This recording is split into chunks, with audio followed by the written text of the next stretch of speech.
All right. I would ask everyone to mute themselves.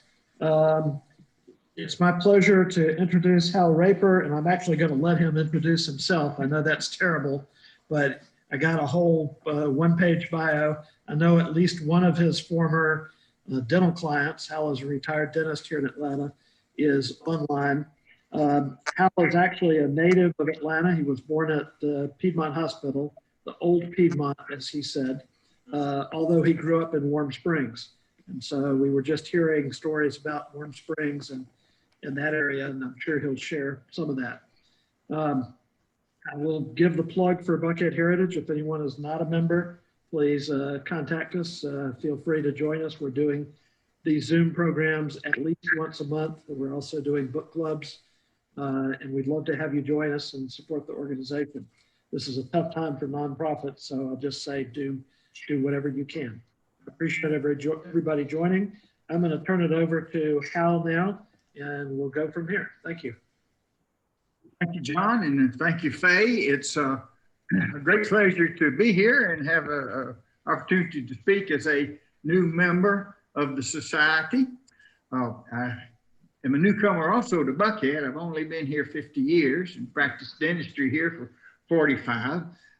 And as John said, I am a native of Atlanta, but I don't feel like one because as soon as mother got well, we went back down to the Warm Springs Foundation.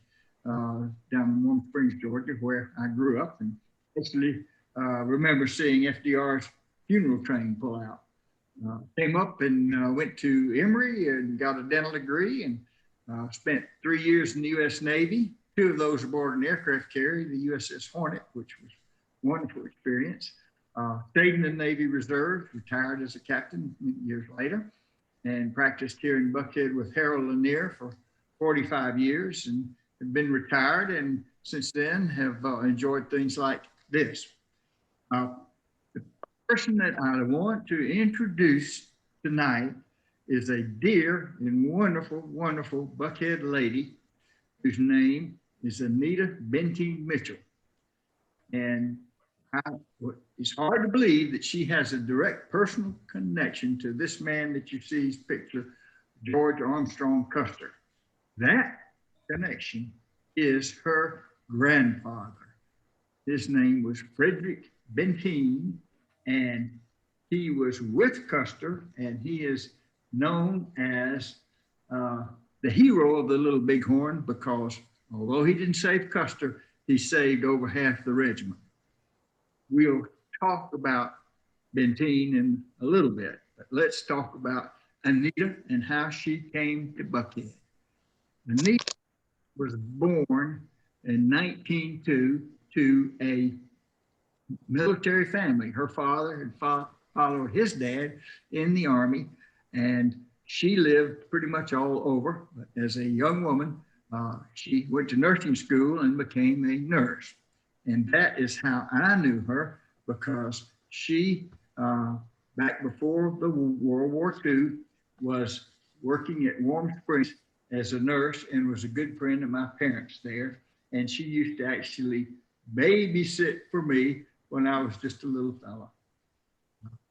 But when World War II came along, she left Warm Springs and joined the Army Nurse Corps and was attached to the 95th Evacuation Hospital.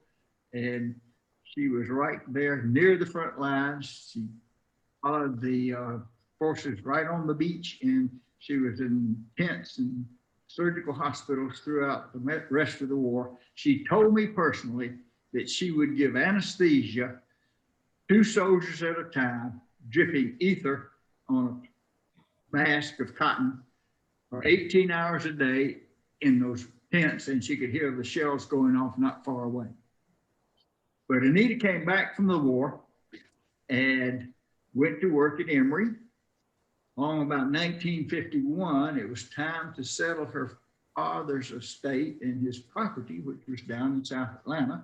She asked friends who was the best real estate lawyer, and they said Stevens Mitchell. She said, Stevens Mitchell doesn't need to practice law. He's got tons of money from Gone with the Wind. And the friend said, no, he is a fabulous real estate lawyer. He works every day, and he actually wrote the book on real estate law at the University of Georgia. So Anita called Stevens and engaged him. And it wasn't long before Stevens and Anita were engaged. Stevens had lost his wife in 1950, Carrie Lou, and in 1952, he and Anita married. Let me show you.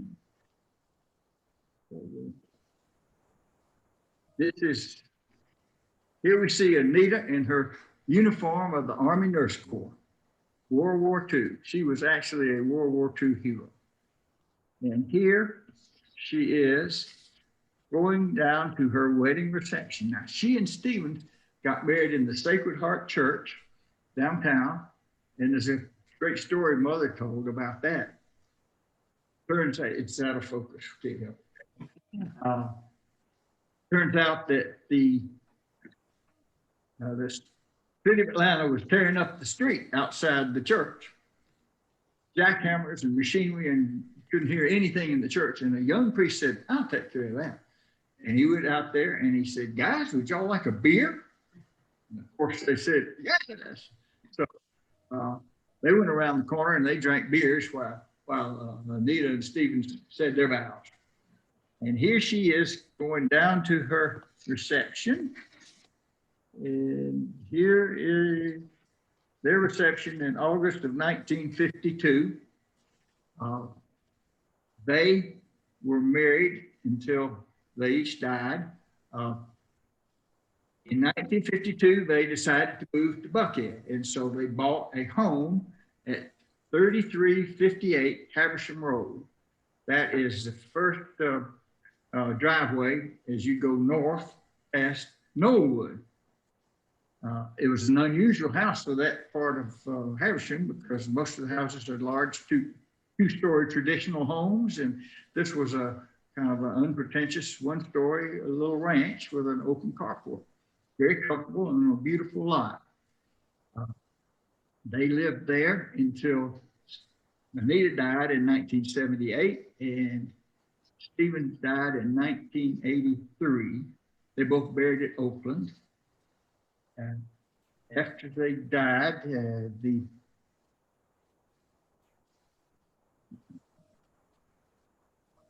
here is a picture of them 25 years after their wedding.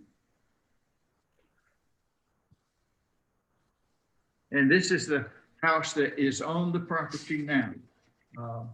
The original ranch house that they lived in was raised after their second son died.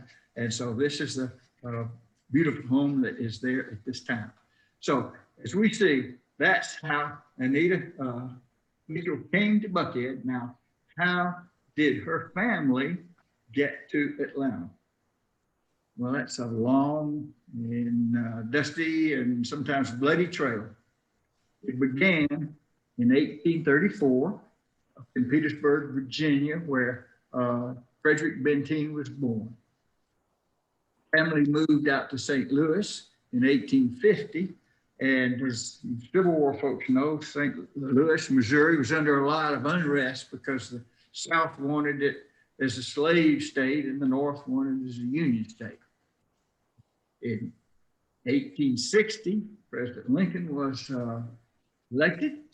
1861, the South seceded. Poor Frederick was on the horns of a real dilemma. He believed in the Union. He had supported President Lincoln. He hated slavery. He had one big problem, and that was that his father was a die-hard Confederate. So after soul searching and talking to his girlfriend, who also was a Unionist, she was from Philadelphia, he went to his dad and he said, "Dad, I'm joining the Union Army." The old guy blew up, threw him out of the house, and I quote, said, "I hope the first goddamn Yankee bullet gets you."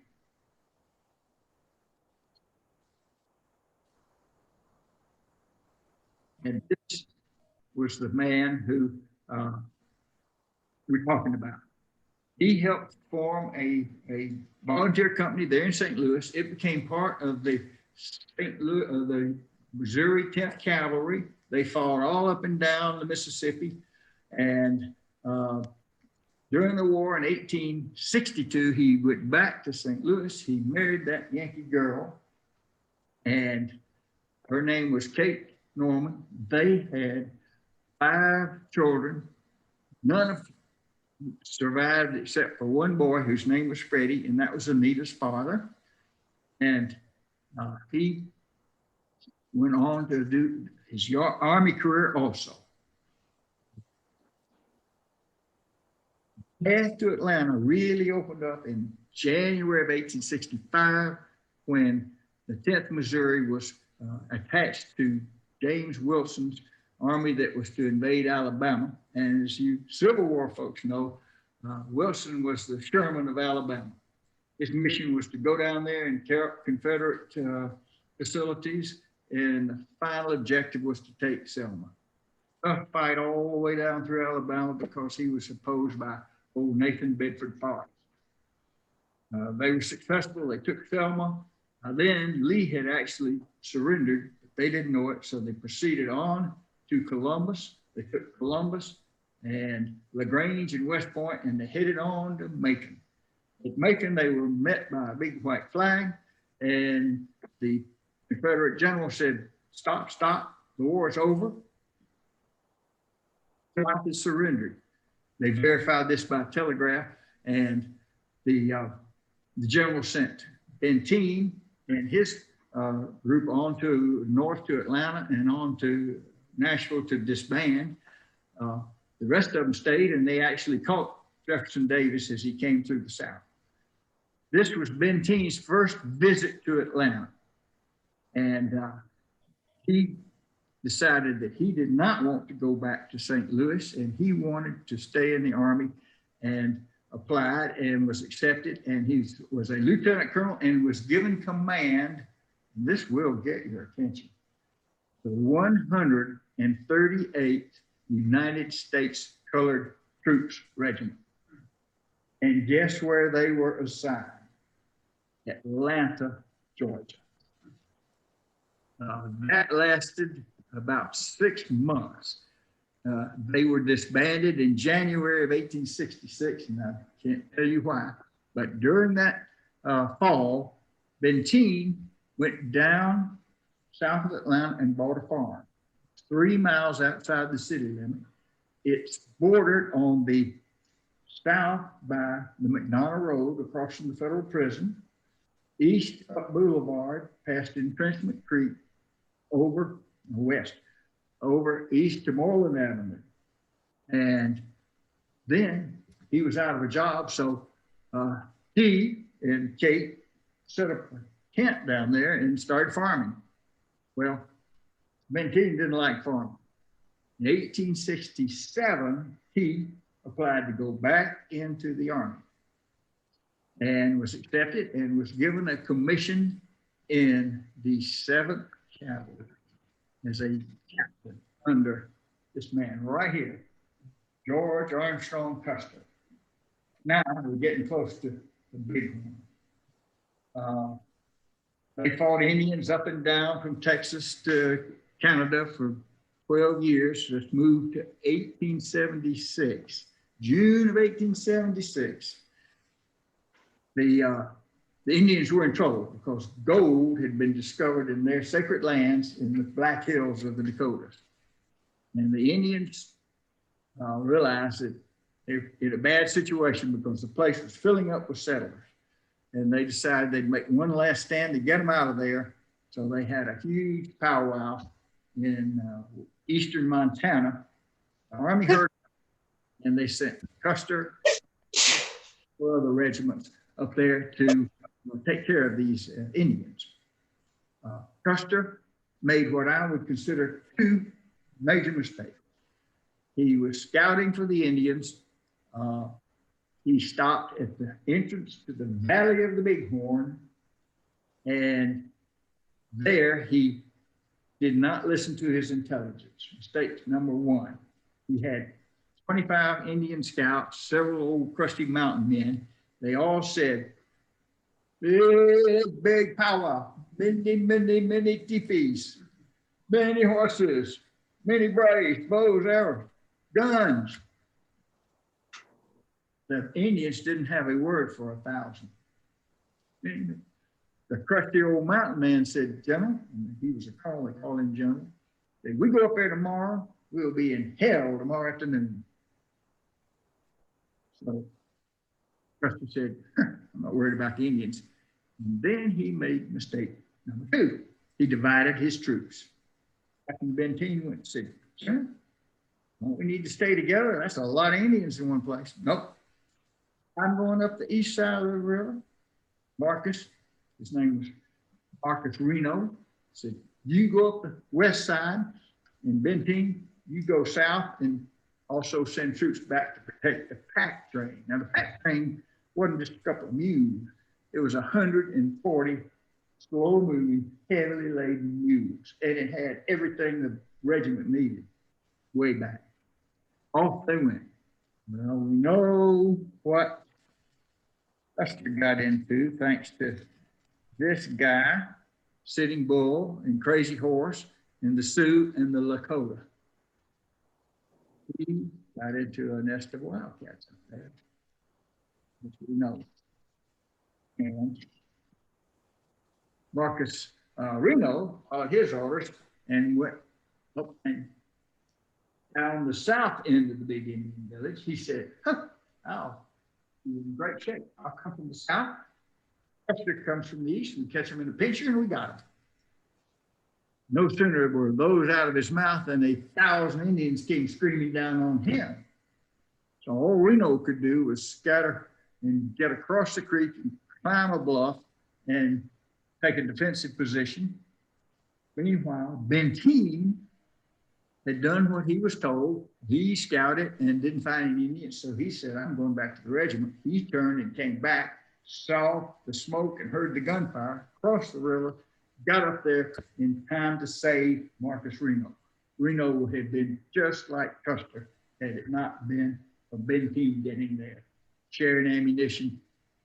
Marcus Reno was distraught.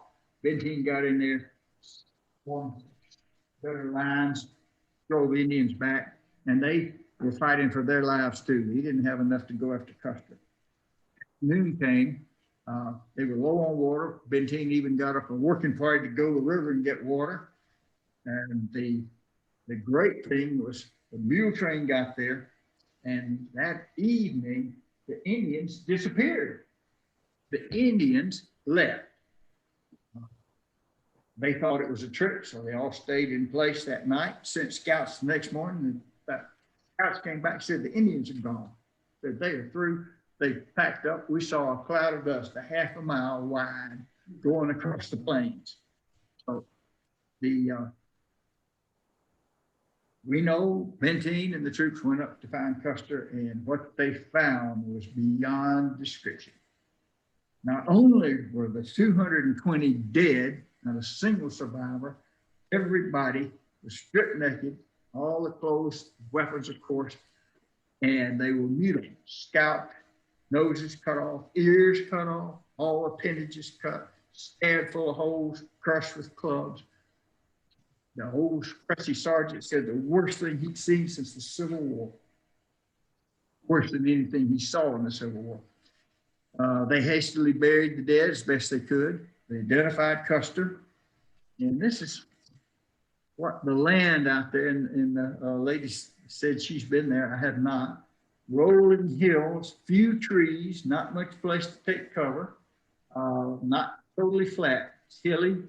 And this tree line here is where the little Bighorn River is. I was along there. This is south. This is where, this way is where Reno was on the hill, and this way's north up to the Yellowstone. Soon after they got there and were buried, people, General Carey got there, and they all went back home. There was some controversy afterwards, but Benteen was the hero. He stayed in the Army another 12 years and retired at Fort Duchesne in Utah. He by then was 51 years old. He was sick. He had rheumatism. He was not in good shape. He was drinking. He ran some scrapes with the Army. So in 1888, he applied for a medical pension. It was granted. He was discharged with a little pension. They came back to Atlanta, went to the farm. By then, Atlanta was moving out south like that. So they were able to sell some real estate, built a home, and their son was growing up and actually applied for West Point and was accepted, but sadly contracted osteomyelitis, so he couldn't take his appointment. Kate decided she didn't want to live way out in the country, 2 miles from that part. And they bought a house on Pavilion Street that comes in at Grant Park on the west side. And Benteen died in 1888. He had a stroke and died pretty quickly. She died 6 years later. His funeral was at Westview Cemetery. His pallbearers, and it shows you what he was thought of in Georgia, his pallbearers were the governor of Georgia, the mayor of Atlanta, a couple of the Candlers and other prominent people. Then his son applied for a commission in 1899. It was granted by President McKinley. So he joined the Army in 1899 and was attached to Cuba during the Cuban conflict. And there met a dark-eyed Spanish beauty whose name was Maria Luisa Casanova. They married. She, of course, was Anita's mother. They lived all around in the Army. He fought in the Philippines and was big in the border war against Pancho Villa. Was in World War I. And then the family came back to the farm in the 1920s. And Colonel Benteen was the professor of military science and tactics in the Atlanta school system. And he pretty much developed the property. And so if you go down to South Atlanta, you will see a lot of Benteen memorabilia. This was a Benteen school. It was built, he gave the land for that and the park behind it. School was on the side of the old farmhouse. And here's Benteen Park, which is right behind it. And we have a lot of other Benteens. There's a Benteen Avenue, Benteen Way, Benteen Terrace, and Custer, as you see. See where all these names came from. There's Custer. And this one I really like is really see it's Casanova. That's for the mother. Princeton was the general. Great story. I always thought Pershing was the head of that Pancho Villa thing. It was General Princeton. He was the Army darling at that time. And Pershing was number 2. He would have been head of the expeditionary forces in Europe. He died. So Pershing. Anyway, that's where Princeton came from.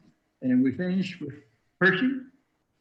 You all know where that came from. So now we have made a circle. We have gone from where the general came from, how he got to Atlanta, the memories that are still there of the Benteen family, and our Buckhead lady, Anita Benteen Mitchell, 3358 Patterson Road. Thank you. That glass of wine. Why don't you ask the question while you have a glass of wine? All right, I'll have a glass of wine. Any questions? And the lady who's been out there, I'd love to go out there myself. Her name is Sharp. White or red? Take some red. Lady.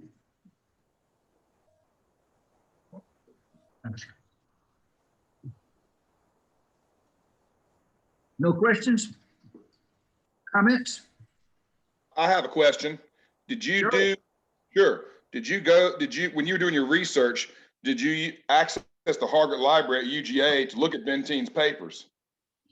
No, I did not. I looked at what we have at the Atlanta History Center, but I knew and of the papers at the library at Georgia. I never understood why they took him over there when he was Atlanta resident and died here.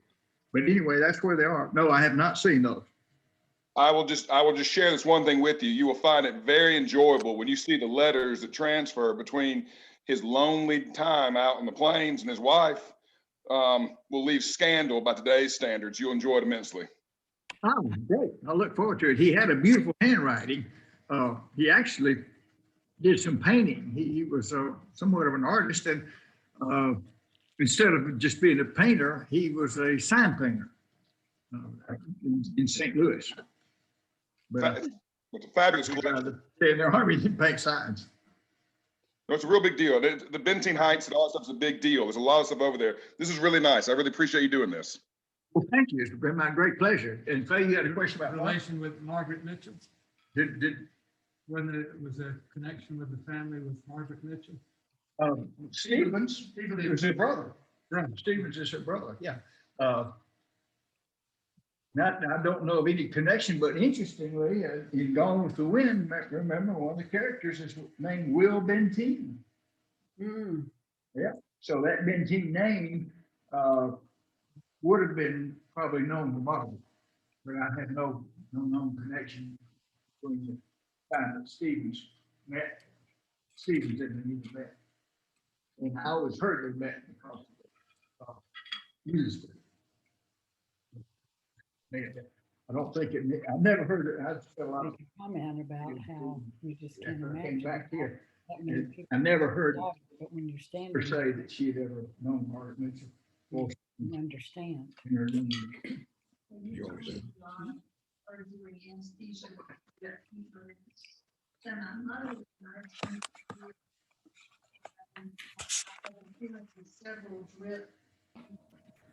Oh, you had a really friend that held a sign. Several different styles of grip.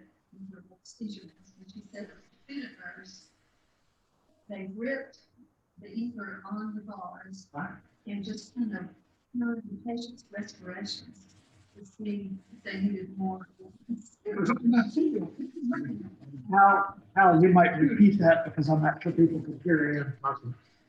Ann was just commenting on what I said about Anita as the Army nurse giving anesthesia, 2 soldiers at a time, dripping ether on a gauze mask. And Ann is a retired physician. Her mother was a nurse about the same era, and she has a couple of those original masks for ether. But we were just commenting how unsophisticated that was and what a wonderful feel those people had for their patients to be able to monitor that patient and know how much ether to drip. Amazing. Anybody else comments? Love discussions? I had my tonsils out. I had mine out, but I'm in old Piedmont, and I remember the guy said, you got to blow up the bag. It was a black bag. I remember the thing vividly, and he said, you got to blow up the bag. Was it even? I'm sure it was. And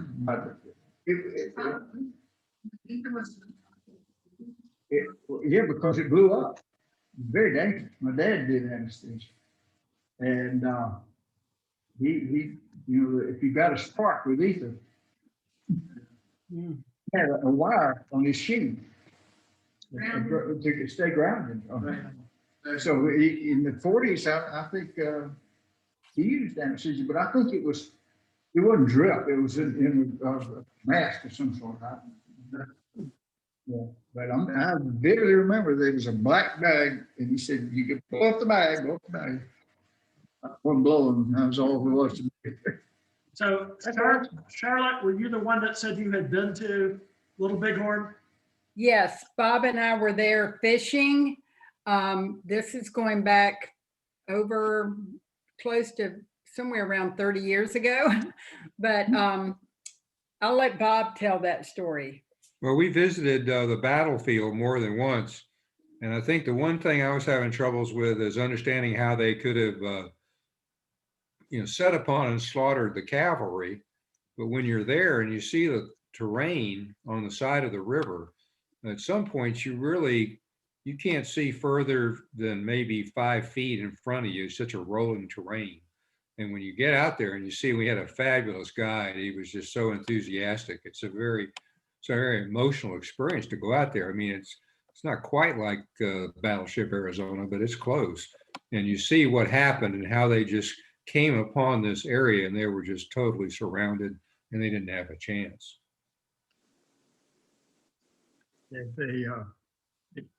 According to the online, they outlined all the tracks and where everybody was. And of course, they know where most of the guys fell. And according to my reading, the Benteen and Reno and his troops would take a piece of paper, put the guy's name on it, and roll it up and put it in a bullet and stick it in their mouth.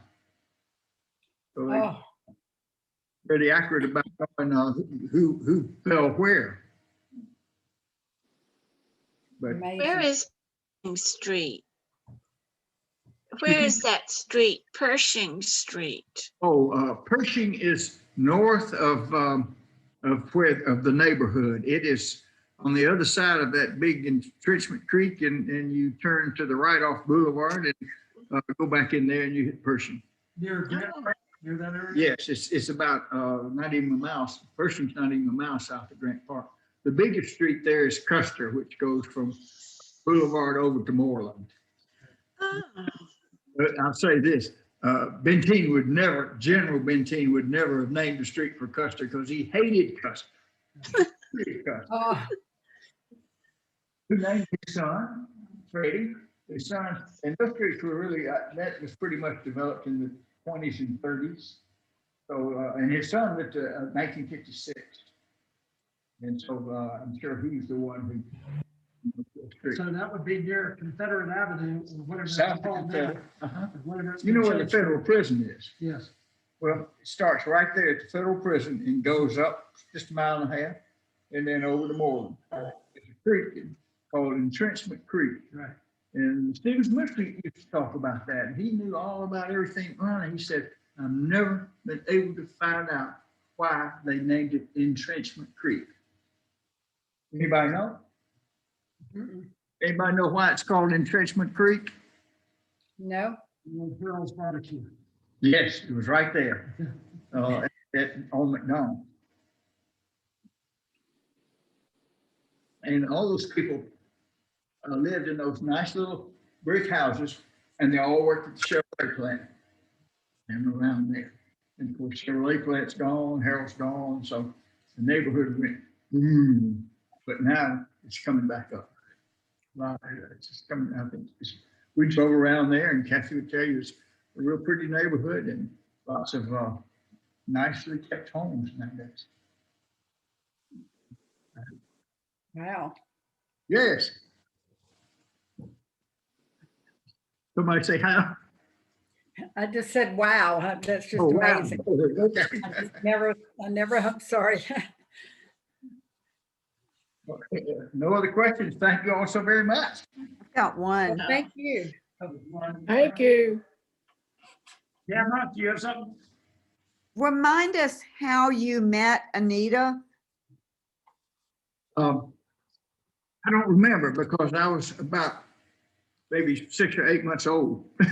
Okay. It was before World War II. Anita was working, actually, she was doing the anesthesia for the Warm Springs Foundation Hospital, and she was a dear friend of my parents. They knew her very well. I don't really remember her before the war. I met her after the war when I visited her with my mother, and I had been to, I'm pretty sure I met the old colonel, not the general. He died in 98, but the colonel was around. And I remember going to a house as a little boy and going up some stairs, and some creaky old guy was there, and I think that was the old. So Mother and Anita were real good friends, and as you call, they went to her wedding. And so when I came back to Atlanta and was living in Buckhead, they invited me to dinner, and I went, and we became fast friends, and had just a great relationship with the two of them for about 10 years. Until sadly Anita died. You might want to tell them what the Warm Springs Foundation was. Well, that's another 2-hour story. the George Warm Springs Foundation was a center for the treatment of polio and paralysis that was founded by Franklin Delano Roosevelt in 1927. Now, he had contracted, you all want to hear all this, he got polio in 21, and a guy from Columbus, Georgia, George Foster Peabody, the Peabody Award guy, all that stuff, told him that there was a spring in Georgia where a guy from Columbus, a young boy, had regained the use of his legs by swimming in the warm water. And FDR had tried about everything by then that you could do. And so he and Elmer and Missy got on a train and came down. And sure enough, they put him in the water. It was, the Warm Springs was an old summer resort, had an old inn like you see at Saratoga Springs and, you know, all around Lithia Springs, all those places, a big old wooden inn. And it was run down by then, and it was centered around the springs. Well, he got in the water, and FDR said, water's famous, it really helps me. I can almost will it. So back several times, bought the place in 26. $200,000 he paid. He got the hotel, the springs, 15 houses, the tennis court, the barn, and 1,200 acres of land. In 27, he established the Warm Springs Treatment Center for polio. So it went on from there. Now, one sidelight is we used to carry coins in our pockets. You see the dime, the little dime, right now. Take it out of your pocket, there's a dime. It has Roosevelt's likeness on it. Nobody even looks at a dime anymore, but FDR is on the dime. Because of those springs in Georgia, the National Foundation was originally started to support that little hospital there, morphed into the polio March of Dimes. And when they wanted to honor FDR after the war, the dime was what they said. And the March of Dimes. So when you see that little dime, you can think of Warm Springs, Georgia. Wow, that's great. So, Do we know who lives in the house on Haverstown that nobody? ooh. I won't touch that story. Anyone I know the same. who belongs to the Catholic Church? That's Kenny. You want me to tell it? What I know? If you want to, Okay. if you're willing. When Joe died, the house was, and Anita and Stewards were devout Catholics. And Christ King, he was a big member of St. Vincent de Paul. The house went to the Catholic Church or the diocese. They tore down the little ranch house and they built that beautiful home that I showed. Well, guess who moved in? Do you know? Huh? The bishop. The media got a hold of that and decided that the bishop was living a whole lot better than the people working hard to keep him up. The bishop moved out. And guess who the bishop is? The one they had just made the cardinal. Rest of the story. Was that in the 50s? When was that? No, just a few years ago. That 13. house is that new? Yeah, 2013. Yeah, no, see, he was down in 84, but Joe, the second son, Joe had problems. He was dependent. So, but they wanted to keep him in the house. So he was there until he died. I think he died somewhere along in there. The other son, Eugene, had died. And they all buried him. Was the first still on? I knew nothing about it at all, except I took a picture of it. And it looked vacant, but then there was a car in town. I don't know what's going on with it, but it's an interesting story. a little ranch. Oh, but other house, we call the wind. We learned Buckhead history all different ways, don't we? Yes. Any other Any other questions or comments? comments? 3358 Haversham Road, drive by and you can see. Okay. All right, we'll sign off if nobody's got any questions. No, but thank you very much. Very Thank you interesting. all. It's been Yeah. very entertaining.